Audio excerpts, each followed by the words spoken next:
Cada año, la naturaleza nos regala un milagro único en el mundo. La llegada de millones de mariposas. Estas pequeñas viajan alrededor de 4.500 kilómetros para llegar a su hogar.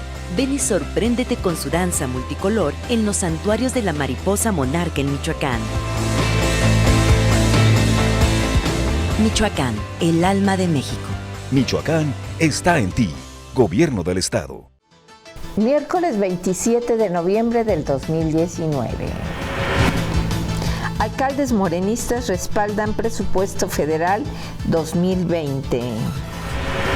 La bancada perredista descalifica presupuesto federal del 2020.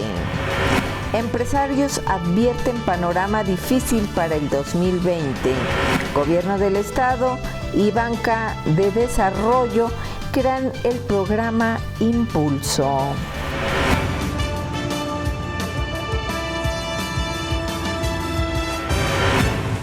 Hola, ¿qué tal? Bienvenidos a Respuesta TV. Soy Laura López y les saludo con afecto a través de www.respuesta.com.mx desde Morelia, Michoacán, México. Y esta es la información que tenemos para usted. Alcaldes morenistas respaldan el presupuesto federal del 2020, aseguró el alcalde moreliano Raúl Morón Orozco. La información es de nuestra compañera Jessica Aguirre.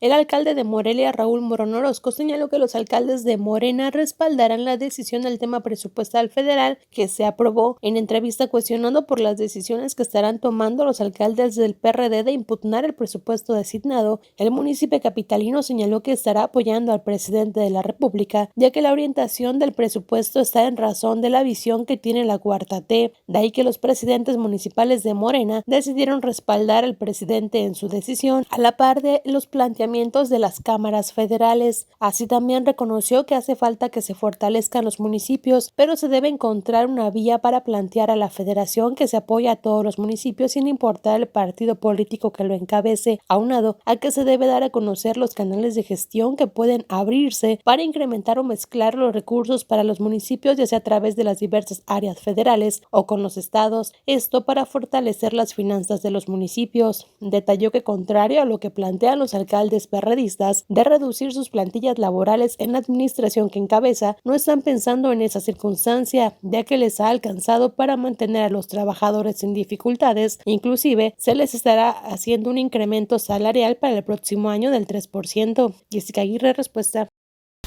Bueno, pero no así la bancada perredista.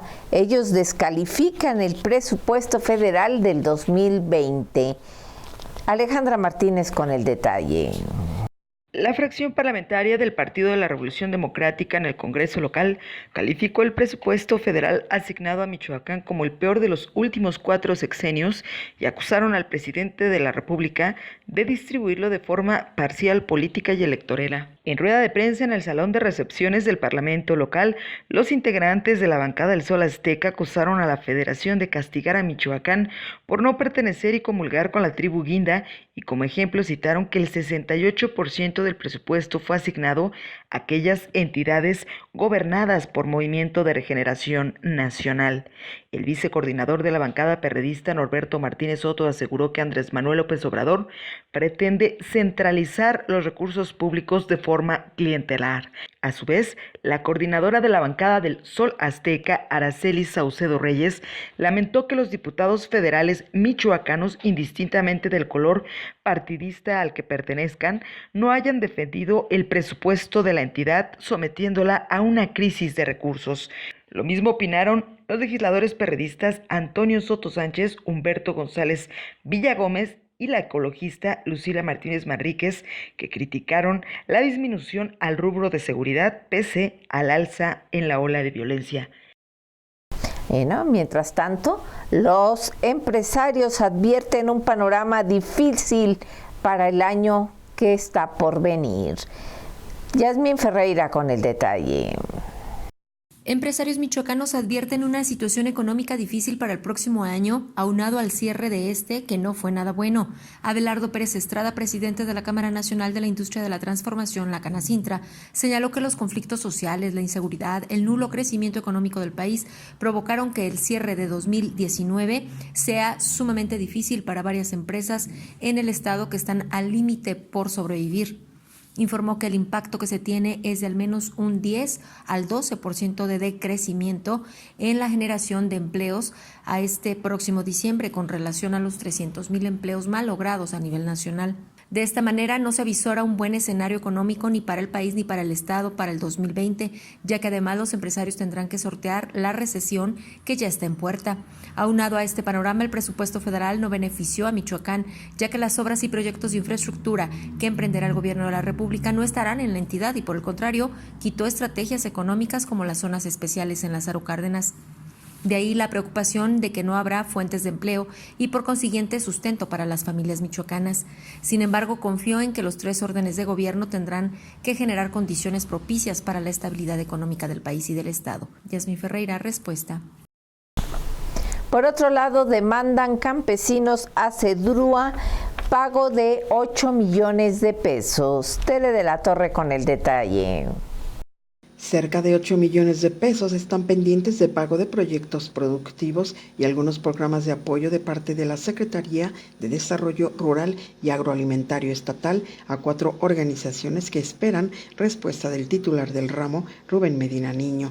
Desde hace 3 días iniciaron la toma ante la falta de cumplimiento de la autoridad y en espera de ser recibidos para dialogar. Mientras no haya respuesta, ahí permanecerán afuera de la sede oficial de esta dependencia, donde ya no solo bloquean el acceso al inmueble, sino que la mañana de este miércoles han ocupado ya el arroyo vehicular de esa cuadra, impidiendo el tráfico. De acuerdo a Dionisio Lemus, presidente del Frente de Grupos Comunitarios de Michoacán, AC, una de las 4 organizaciones de manifestantes, ni Medina Niño ni sus colaboradores Ulises Pineda y Jerónimo Color, entre otros, han cumplido con los compromisos y adeudos por esta cifra de 8 millones de pesos referente a programas como el de tractores, el de concurrencia, emergentes y microempresas que beneficiaría a alrededor de 250 familias de manera directa. Por el contrario, y en particular sobre el programa de concurrencia, a través del cual el productor pone una parte y el gobierno pone la otra, ellos, dijo, ya han hecho lo suyo y por lo cual han pedido préstamos en diferentes instituciones bancarias y como gobierno no ha puesto su parte del dinero, ahora los manifestantes tienen una deuda con intereses. Este es uno de los puntos que los tiene en ese bloqueo de manera indefinida. Además del citado frente está la Hugo Semb de Lázaro Cárdenas, la Unión General de Obreros y Campesinos y la organización indígena Manos Unidas. Hoy habría una mesa de negociación prevista con la autoridad en el transcurso del día, pero nadie confirmó esa versión, por lo que el reclamo y el plantón como bloqueo se mantienen afuera de Sedrúa. Teresa de la Torre, Respuesta. Trump es un racista al calificar a cárteles como terroristas, dice el secretario del Migrante. Jessica Aguirre con el detalle. El secretario del Migrante, José Luis Gutiérrez Pérez, señaló que son discriminatorios y racistas los comentarios de Donald Trump sobre incluir a los cárteles mexicanos dentro de la lista terrorista de Estados Unidos. En entrevista, señaló que lo que declara Donald Trump es una posición del presidente que no es la del Congreso o la de la gente, sino una posición muy personal, en donde hace referencia a una mayor cuestión del control del paso de estupefacientes y personas, en donde señaló se debería añadir el paso también de armas, ya que Estados Unidos es el principal proveedor de armas hacia México. De ahí que si esta declaración abona a que se mejoren los sistemas de inteligencia para poder desarticular las amplias redes de crimen organizado, tendrá que verse la opción. Asimismo, indicó que se requiere de una política integral y de colaboración con el gobierno de México, ya que Donald Trump no puede seguir diciendo cosas en sus redes sociales que se le ocurran sin sustento jurídico, ya que son, en este caso, discriminatorias y racistas. Agregó que desde que Donald Trump llegó a la presidencia de Estados Unidos, el desafío ha sido dar un acompañamiento a los migrantes que no tienen documentos, en donde añadió que del total de migrantes michoacanos que están en Estados Unidos, son entre 650 a 850,000 michoacanos los que están sin documentos y que a diario viven en la zozobra de si los estarán regresando a su país, siendo de 15,000 a 17,000 michoacanos los que en promedio son deportados en los últimos años, sumado a 10,000 más que por decisión propia han regresado. Jessica Aguirre, respuesta. Pasamos al comentario de nuestro director general, Jaime López Martínez.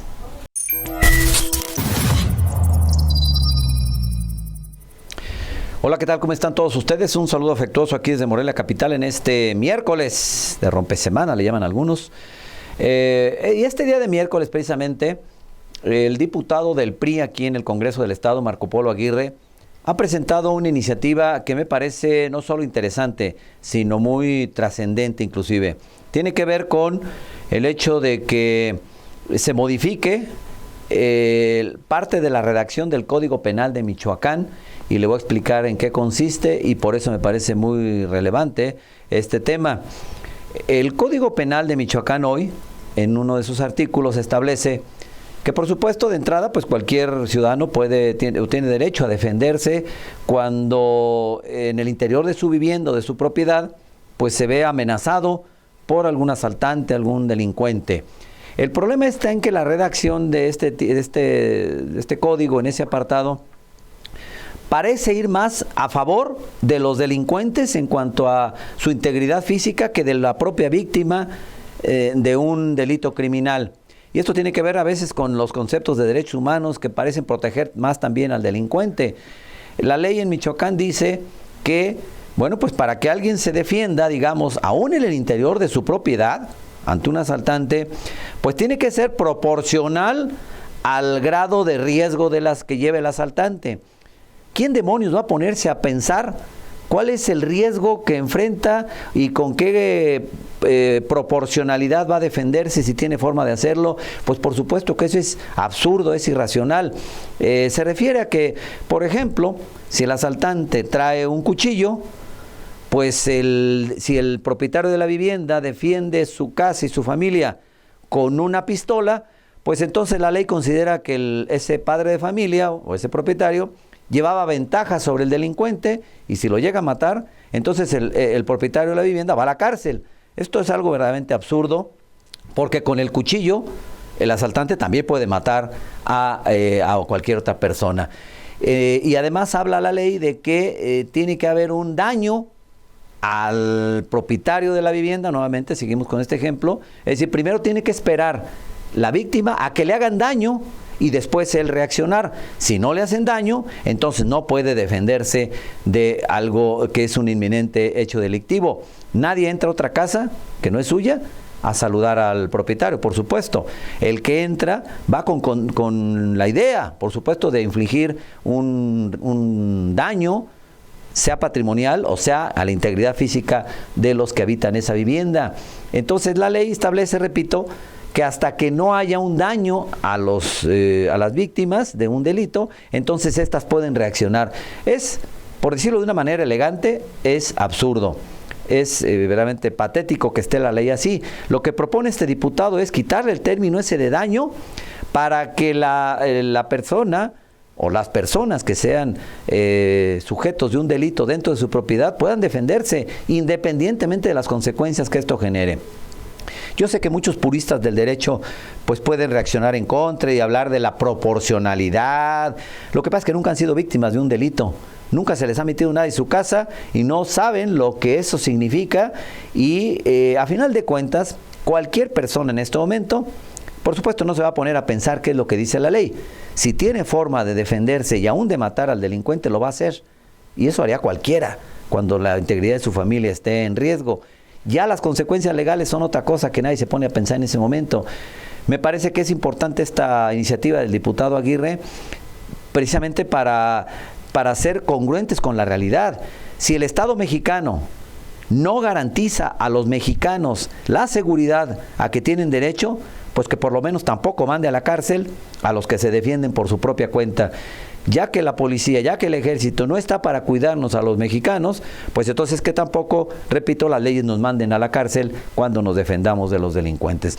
Ojalá que pase esta iniciativa del diputado Marco Polo Aguirre, me parece necesaria, me parece acorde a la realidad de inseguridad que hoy vivimos, y me parece que sería injusto que se mantenga un código como el de Michoacán, donde obliga y parece ir más a favor del delincuente que de las víctimas de hechos delictivos. Sería muy deseable que el resto de los diputados avalen esta iniciativa, más allá que Derechos Humanos seguramente va a oponerse, pero en estos casos, con todo respeto, hay que mandar a volar a los derechos humanos, porque se trata de defender la integridad de nuestras familias, la nuestra misma, inclusive nuestro patrimonio, y que la ley, por alguna razón extraña, no garantiza en este momento, y por supuesto el Estado mexicano mucho menos garantiza la integridad de los que vivimos en este país. Así es que pues no queda sino la ley de la selva, defender cada quien como pueda, pero que por lo menos la ley, repito, no victimice al que es víctima ya de un delito. Pues ese es parte de lo que está sucediendo en el Congreso del Estado, y repito, ojalá prospere esta iniciativa de este diputado priista. Ya lo comentaremos en su momento con todos ustedes, qué resultado obtuvo, ojalá que sea favorable, y lo comentaremos en la siguiente entrega con todos ustedes. Es cuanto, buen miércoles.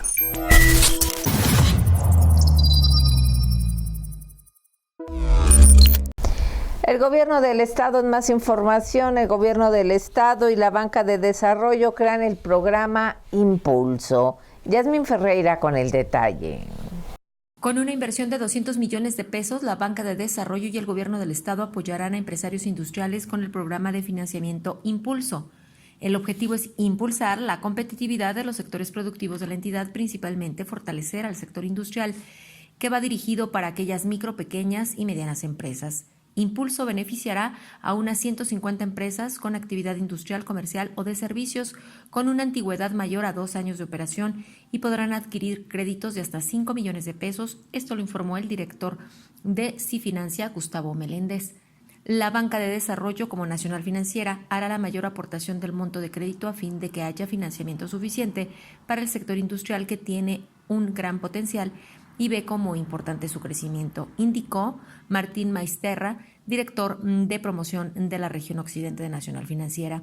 En este esquema participan al menos 7 instituciones bancarias y los empresarios podrán acceder a créditos con una tasa de interés del 15.5% anual fija y tendrán plazos de los 36 a los 60 meses de pago. Autoridades y empresarios confiaron en que con este tipo de estrategia se fortalezca la actividad económica de Michoacán. Yasmín Ferreira, respuesta. Bueno, y dice la Secretaría de Educación en el Estado que la ley es clara en lo que es la asignación de las plazas a los normalistas. Vamos al detalle con Tere de la Torre. El gobierno no trabaja bajo condicionantes ni tampoco las pone. Se dará respuesta sobre las plazas demandadas. Nosotros no trabajamos por poner condiciones porque las reglas del juego están establecidas en la ley, atajó el subsecretario de Educación Básica, Enrique Estrada Rodríguez, el enviado federal a Michoacán, ello sobre la respuesta que dará gobierno con respecto a las plazas que demandan los ahora mal llamados normalistas y que el funcionario federal define como aspirantes a incorporarse al sistema educativo de la educación básica de Michoacán, quienes no han venido respetando esas leyes secundarias recientemente establecidas y por lo cual dijo que deben de cambiar de manera de ver las cosas. Se les dará respuesta en los términos que la ley señala, dejó en claro, a pesar de las presiones que los egresados han venido llevando a cabo, pero dijo el funcionario que deben entender que hay que sujetarse a las reglas. Ello lo advirtió tras anunciar que de las plazas vacantes que se vayan generando en el sistema educativo, un porcentaje de estas, el 40%, será destinado a la promoción de profesores y el restante 60% para el ingreso al servicio profesional docente, es decir, las plazas. Y es así como se atenderá el compromiso de manera gradual, no solo con los egresados de las escuelas normales, que no son los únicos que demandan respuesta, sino con los profesionales de otras áreas educativas. Estrada Ramírez clarificó en entrevista que se trabaja con un programa de jubilación que depende de una serie de gestiones ante la Secretaría de Hacienda y será difícil dar una respuesta completa en este cierre de año. Por lo pronto, se trabaja con los primeros 274 que serán contratados de los 900 egresados de las normales de este ciclo 2019. Dijo que el propio presidente Andrés Manuel López Obrador, así como el titular de la Secretaría de Educación Pública, Esteban Moctezuma, y la Secretaría Estatal de Educación de Michoacán han hecho una previsión para inicio de 2020 para dar cauce y resolver este tema de fondo en cuanto a plazas de ingreso y también en promoción a profesionistas. Así lo dejó en claro el funcionario federal, quien anunció que por lo pronto continúa el diagnóstico educativo iniciado el pasado 4 de noviembre en las 9.604 escuelas de Michoacán contempladas, mismo que deberá quedar concluido el próximo 6 de diciembre. Teresa de la Torre, respuesta. Por otro lado, arrancaron aquí en Morelia obras en el Río Grande. Ahí estuvo Jessica Aguirre. Se arrancó la reconstrucción de la avenida Río Grande, lado norte, la cual tendrá una inversión de 11.7 millones de pesos y se espera que en diciembre pueda concluirse. En ese sentido, el alcalde Raúl Morón detalló que esta obra es parte de la gestión que se hizo de 200 millones de pesos por parte del Fondo de Desastres Naturales, el Fonden, tras las lluvias que se presentaron en octubre de 2018. Esto para recuperar las vialidades que mayor daño presentaron en las inundaciones pasadas. Indicó que para el tema de reconstrucción de vialidades se utilizarán cerca de 20 millones de pesos y se estará a la espera de que llegue el resto, que son 180 millones de pesos, los cuales irán al tema hídrico, es decir, para la intervención de los cárcamos y con ello incrementar al doble la capacidad de bombeo de las aguas y atenuar el tema de inundaciones. Por su parte, Mario Rodríguez, encargado del despacho de obras públicas, indicó que la obra en el lado norte del Río Grande abarcará una distancia de 3 kilómetros desde el cruce del Río Grande con Guillermo Preto hasta la avenida Madero en el lado norte, donde se incluye las calles Defensores de Puebla, 26 de junio y Capitán Varela, y se espera que dicha obra culmine a finales del mes de diciembre. Jessica Aguirre, respuesta. Le agradezco el favor de su atención a este informativo preparado por el equipo de Respuesta. Lo esperamos en nuestra siguiente emisión. Hasta entonces.